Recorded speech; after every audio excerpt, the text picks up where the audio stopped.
Welcome to the Payments Unpacked podcast. My name is Mike Chambers, and today I'm really pleased to be joined by Richard Koldwijn from SurePay, and we're going to be thinking about Confirmation of Payee. Now, Richard, the 31st of October is what I regard as COP Day. What is COP all about?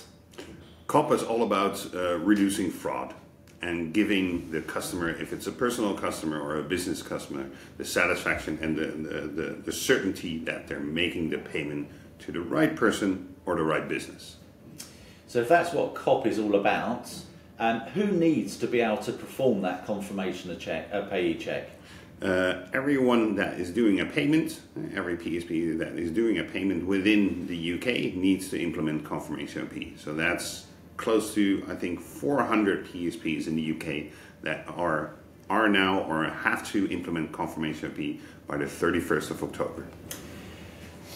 I think it's possible, entirely likely, that the need to implement Confirmation of Payee check, a mandated requirement here in the UK, has probably passed a few payment service providers by.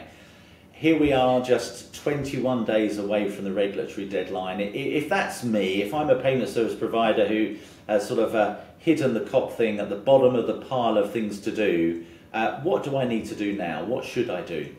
Yeah, I think you're not the only one. I think there are still a couple out there that have not reached out to Pay UK. That is the scheme owner for Confirmation of Payee in the UK. But reach out to us, SurePay. We can help you implement Confirmation of Payee. The regulatory deadline to reach that will be tricky to say. That will make the regulatory deadline with you if you come to us right now, but we can help you also with the right strings in the context to the PSR. Why are you late? Or what can we do to make it more efficient for you to eventually implement Confirmation of Payee?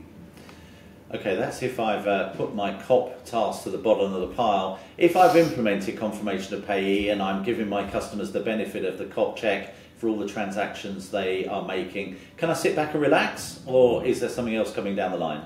Well, if you are just performing payments or transferring funds as a PSP only in the UK, so you're purely focused on domestic UK, then you can sit back and relax a little bit, but there are still other initiatives that you can look out for. But if you also do transfer funds and do payments into the EU, it's not COP, but now it's VOP, Verification of Payee.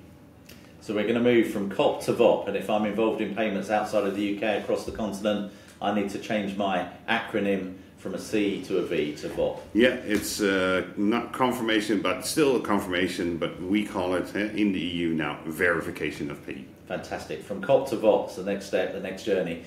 Richard, thank you for sharing just a few thoughts around Confirmation of Payee and the transition to VOP. If folk want to make contact with you, how do they best contact you? Go to the website surepay.co.uk, or you can send me an email.